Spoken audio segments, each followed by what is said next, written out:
Finally, Madam Speaker, as a student of communication, I was taught that people lose interest when you speak beyond 7 minutes. People start losing interest. And the speech by the president was a good 30 minutes. I want to say that speech was long enough to draw us to what we need. Formed, and I have noted the challenges that some of the members have had with their cards, member for Kangema, member for Jomvu constituency, and member for Moiben constituency. I am informed that it shall be addressed, and therefore they shall get an opportunity in the afternoon. And also members, I think we've made very good progress, and I think we shall be able to make also similar progress in the afternoon. And I think for now, I would like to call the member for Soy constituency.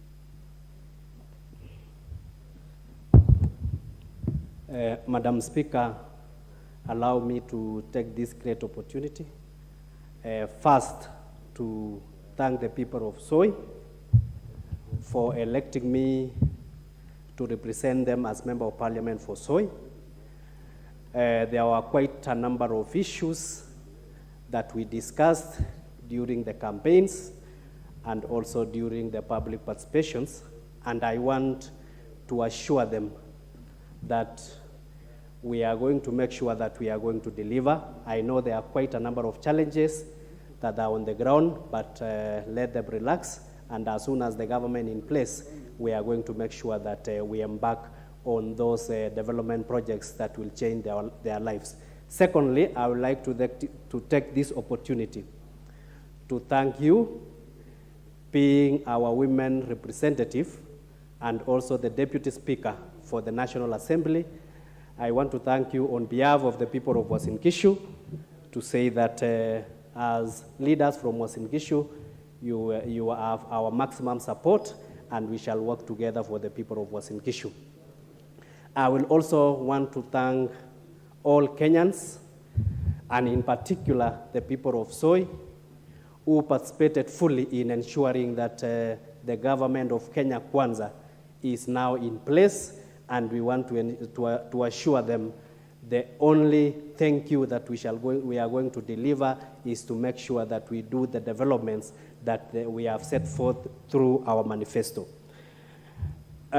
Before I embark on the presidential speech, I want to say that we have challenges as a country, and Kenyans will be looking after Parliament and after the National Assembly to make sure that some of the independent bodies, including the IEBC, is made to function properly. We put there men and women who can stand independently so that we can avoid the Cherera and the group. So we want to call upon this Parliament to make sure that as we embark on business, one of the institutions that is so important and dear to Kenyans is the IEBC. We need to put up commissioners who are independent, who are fair, and who are able to adjudicate on elections. On the presidential speech, I would like to really congratulate the President for having made the best speech ever. Although some of our colleagues are saying it was the shortest speech, it might be short in length, but in content, it had everything that we need to look at so that we can improve the life of Kenyans. One of it that was actually our campaign child is the issue of bottom-up. And I want to tell all the hustlers in this country, let them relax. We are going to make sure that the hustlers fund is in place. And Madam Speaker, when we shall be putting up the legislation and the policies to govern the hustlers fund, we need to make sure that the policies that we are going to put in place will be accessible to the Mama Mboga who is down there. We have had so many funds. We have had the WESO fund, we have had the youth fund, we have had the women fund, but this hustlers fund if we are going to set it up, we set it up in a situation whereby it is accessible to those who didn't go to school, to those who went to school, and I am seeing the model that will work better is to anchor it through the CDF model so that we have officers from the ground, that is the village level, up to the national level so that we can make it a success. Another issue that I really support the president now that I come from Uasin Gishu, and you know Uasin Gishu, Madam Speaker, is an agricultural county. And we really want to thank the president for having put subsidy on the fertilizer. Now we have a subsidy on fertilizer going at 3,500. Our people are requesting that it can further come down to 2,000 or 2,500. It is very important that as a country, we tell ourselves the truth. We cannot subsidize consumption. We cannot subsidize ugali. We can only subsidize production, because at the end of the day, we need to live within our means. And the current national debt is so high that we have to tell Kenyans the truth. Let us tell Kenyans the truth that we cannot afford this manner of subsidies, especially the consumption subsidies. Let us subsidize our farmers. And I want to also take this opportunity. There is a lot of work to be done in the Ministry of Agriculture.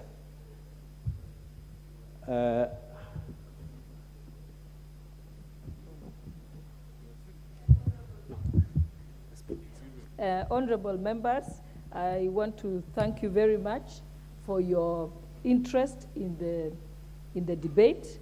A lot of you have put in great insights and great suggestions on this, and I want to appreciate each and every one of you. I also want to thank you from personally, because you have, for your congratulatory messages inside and outside the House, and thank you for that. And also for the balance of time, the Honorable Member for Soy constituency was on his feet, Honorable David Kiplagat, will have 6 minutes during the next sitting in the afternoon. Honorable members, and the time being 1 p.m., this House stands adjourned until Wednesday, 5th October, 2022 at 2:30 p.m.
Chief, chapia riba ingine. Si mnanijua. Nilikuwa date na msupa na mabeste zake. Ghafla binvu, mamoro fulani wakatuchafia meza na dishi ya bure. Nikauliza, mbona siangukiangi vitu za bwerere? Msupa kanisho, ukidai za bwerere, lazima udownload Betika app. Besti yake akadai, ukidownload na ucheze na Betika app, unapata free bets. Ngoja kwanza. Free bet. Oya, kwani utaambiwa mara ngapi? Kabisa! Ukibetika unapata more. Hii story imeletwa kwako na Betika, the official sponsors of happiness. Gambling can be addictive. Play responsibly. Not for persons under 18 years of age. This advert is authorized and regulated by the Betting Control and Licensing Board. License number BK281. Betika, jukwaa la mabingwa.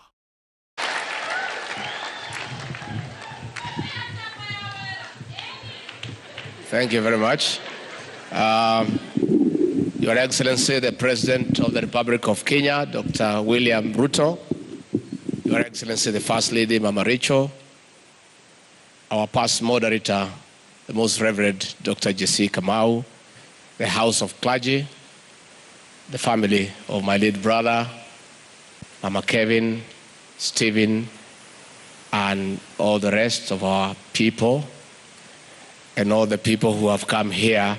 God is good. And all the time. Nisalimieni kwa hewa. Bwana Yesu asifiwe. Bwana yetu asifiwe tena. Andũ aitũ mũrĩ okuo.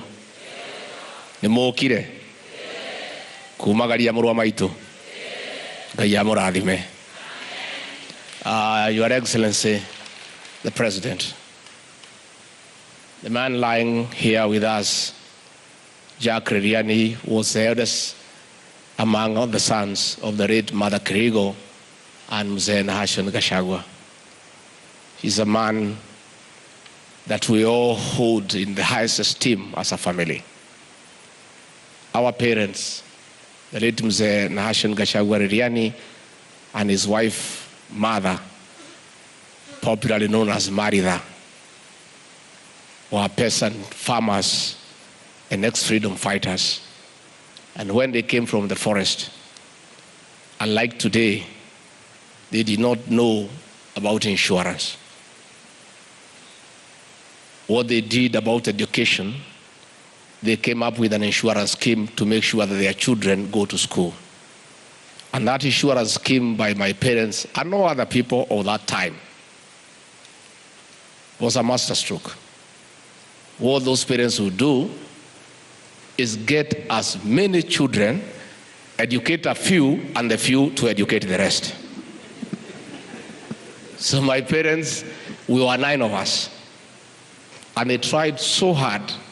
They educated Jack Ririani and Governor Derito Gachagua and told them to educate the rest of us. Myself, my sister Lillian, who is in London, my sister Mudhoni, who is here, we were handed over to Jack by my parents. This man paid my school fees from Form 1 to Form 6. And I'm so grateful to God because God gave me an opportunity to tell him, thank you for educating me. When they came for our inauguration, Your Excellency, they stayed with me in Nairobi for 3 days, and I had an opportunity to thank him profoundly for having seen me through school on behalf of my parents who are lacking.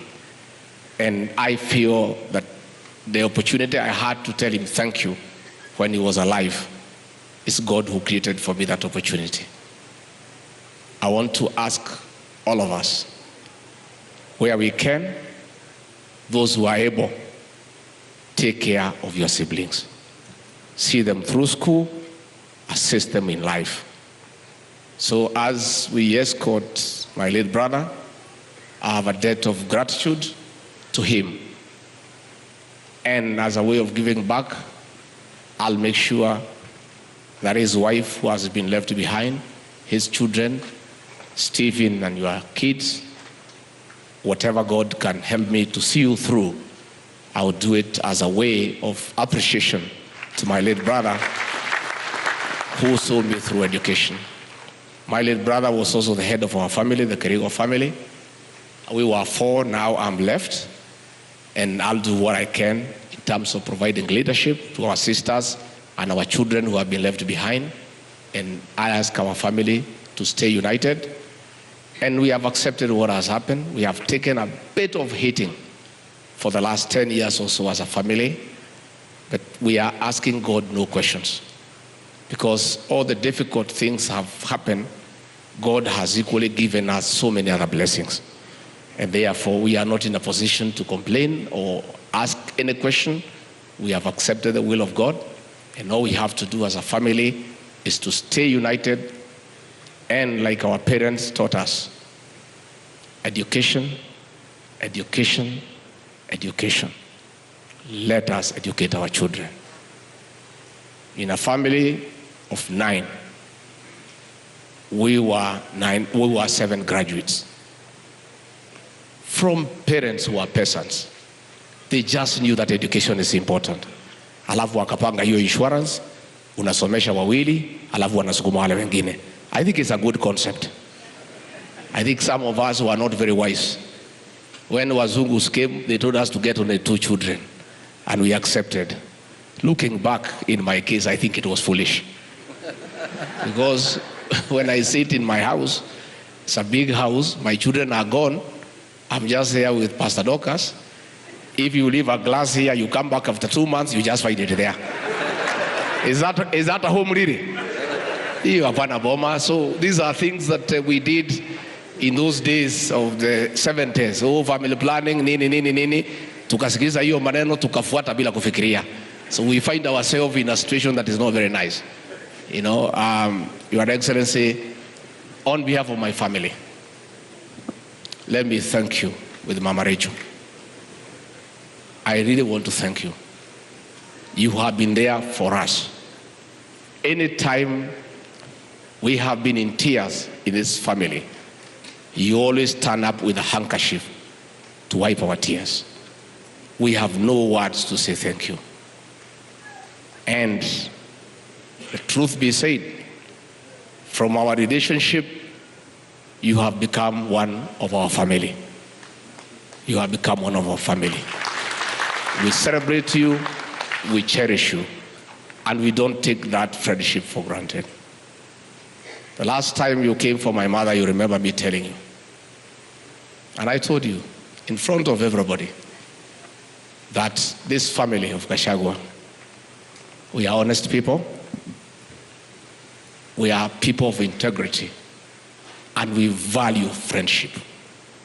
And I told you, if other Kenyans will betray you, that betrayal will not come from this family. We don't know betrayal. We are people who are true to friends. And that is why I, with my family, made a conscious decision to stand with you in very difficult circumstances, against all odds, against all pressure, against insurmountable challenges, because we are an honorable family. And I have told our children, I had a meeting with them last night, and I told them, because they are young people, integrity and being faithful to friends is an important ingredient in life. And I have guided these young people. I had a long meeting with them last night, and I told them, as long as they carry the Gachagua family name, they must remain true to friends, they must be honest people, and they must always stand with what they believe in.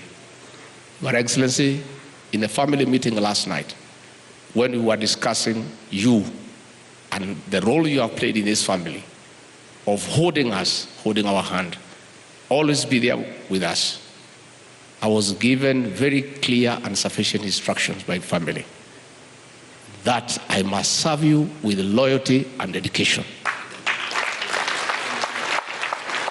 I was told by my family to give back to your support for this family, for your true friendship. In the duties you have given me to assist you in the management of the affairs of this great nation, they told me to work very hard to make sure I ease your work and I assist you to succeed. My family is of the opinion, and rightly so, that electing President William Ruto is not enough. President William Ruto must succeed and turn around this country.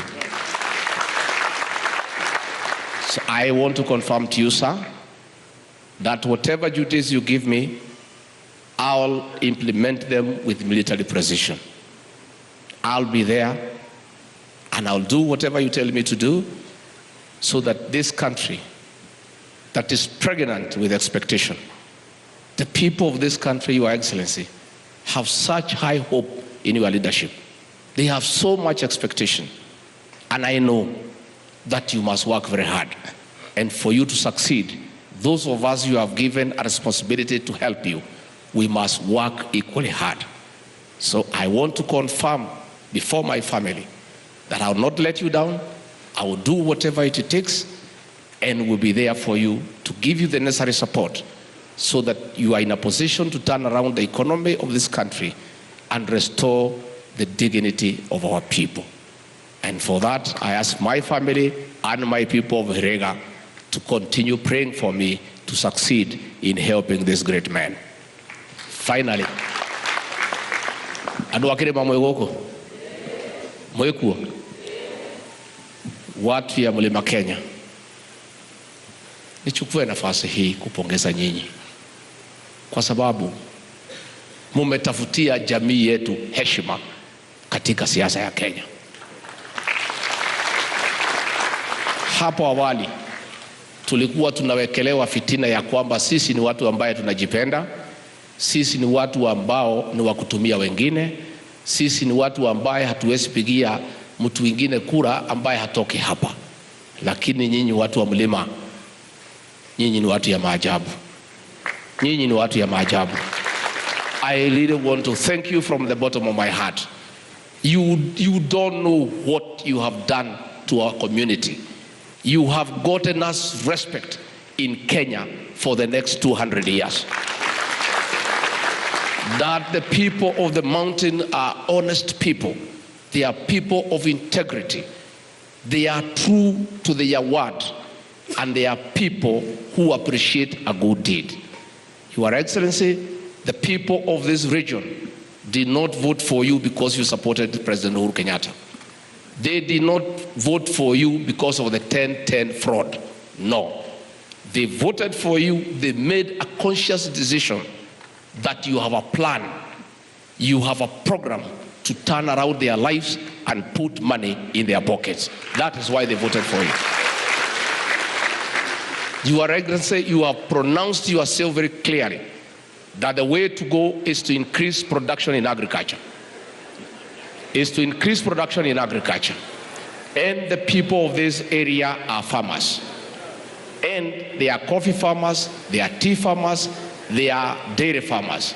And the program that you have is what these people desired. Nitwaiguithania andu aitu jaba nino ino ikarite haha niyo mwendaga ino niyo murathurire mutakũringĩrĩrio nĩ mũndũ mweyendeire nĩ yanyu nĩ njega nĩ kũruta wĩra nĩ mũkũmĩiga mahoya-inĩ nĩ mũkũmĩnyitĩrĩra na mahoya nĩ mũkũmĩrũgamĩrĩra ĩruta wĩra Kenya ĩcenjie maica maitũ mwĩna mane gwĩka ũguo Ngai witũ amũrathime na mwĩke wega na andũ aitũ mũrĩega na mũrĩ abata na mũrĩ agoro nĩguo Ngai witũ amũrathime na mwĩke wega. Reverend Jessica Mau, I want to thank you. When I said an invitation, you come and bury my brother, and you accepted, I was humbled. I'm always amazed by your clarity of thought.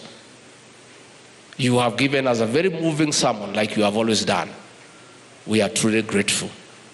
And you always dignify our PCA church. Let me thank the parish of Gorano and the Reverend Minor and Kegajo Presbytery. You are always supporting this family. We want to thank you. Mary Catholic Choir, I want to thank you. Gogoro PCA, you are the best. Victor's Chapel Praise and Worship, pongezi.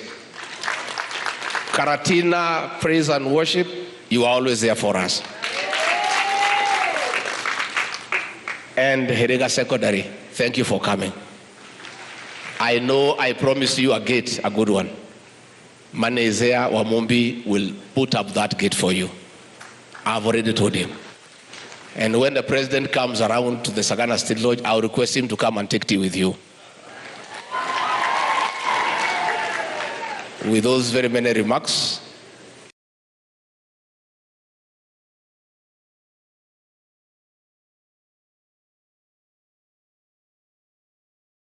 I mean, the sector in Kenya literally grew faster than the legal system surrounding that sector. Right now is when the central bank is coming up with, ways to regulate this sector, but at least they are catching up. Now, for these businesses, if they are looking to access funding and even scale beyond just being MSMEs, how do you suggest they go about it, and what are the available tools? We like a variety of base in terms of our businesses. Our business is not investing in the SMEs directly or the micro entrepreneurs directly. Our business is investing in these microfinance institutions, investing in these new tech-driven businesses, which then in turn blend to the micro and the SMEs. And what we're looking for at the moment is finance companies, microfinance companies who have a very specific product, and that product is scalable. It's got a large addressable market. That product has lots of built-in reasons why it's a good credit. So look at, for example, the border financing businesses. The loans are secured against the bike. The guy is going to use the border to earn money every day taking passengers. So there's no, and he can do that every day. Some days are good, some days are bad, but it's not as if he's got stock that's gonna go off or get stuck at customs. And ultimately, the bike is electronically tracked, so you can find the individual, and everything's done. All the payments done electronically. He received money electronically. He pays back the loan electronically. So there's lots of sort of built-in features that make the credit a good credit.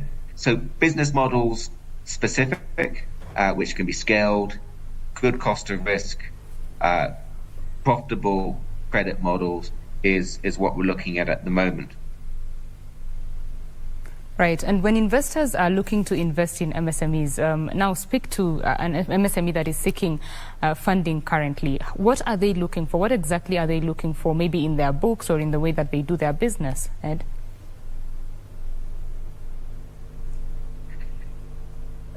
I think the direction the market's going in is to have more standardization of credit products. So have different products for different types of customer. So if I am a small merchant, I can access working capital products. So do I fit a 15-day working capital cycle loan? Do I fit a 90-day loan? Some customers will fit the 15 days because they're larger, they've built up a credit history of that particular institution, and some will only fit the 15 or 30-day. And so you as a finance company, you're looking to build replicable credit products which fit a specific audience, a specific type of micro entrepreneur, and that's a scalable product. And you build each of these products successfully, and over time you look at adding on additional credit products which fit your core strength as a lender. Right. So when you look at Africa, I mean, the African market as it is, there are some challenges that Africa faces when it comes to scaling, especially for IFIs. Could you just speak to that and what can be done to surmount these challenges?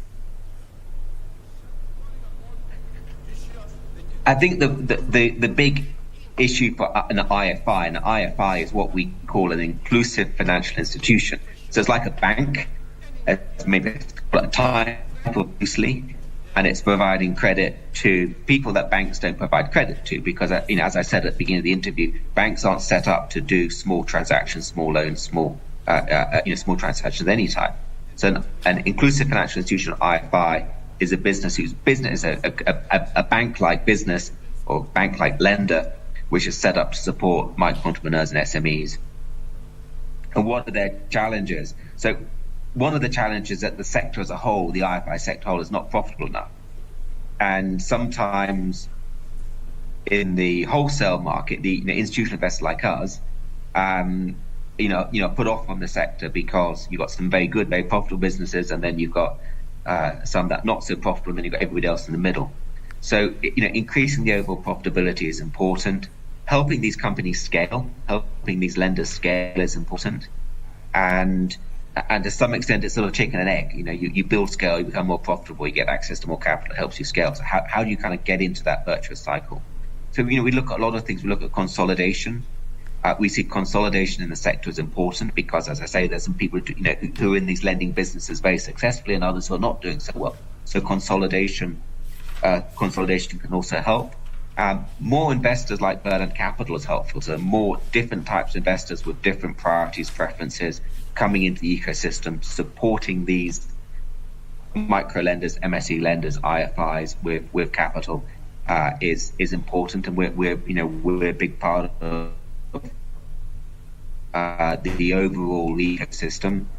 Noting that things like hedging currency.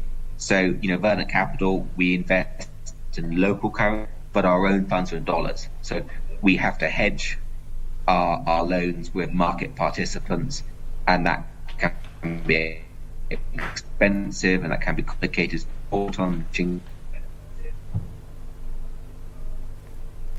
Right. So, Ed, when you look at data, it shows that more women are in the MSME sector or are just being entrepreneurs than men. But when it comes to funding, more men get the funding than the women. What exactly are you doing, and what can the IFI sector do to improve funding for women? Well, we seem to have lost that link. We shall be getting back to that. Let us just take a quick break here on the Lunchtime News. We'll be back with more.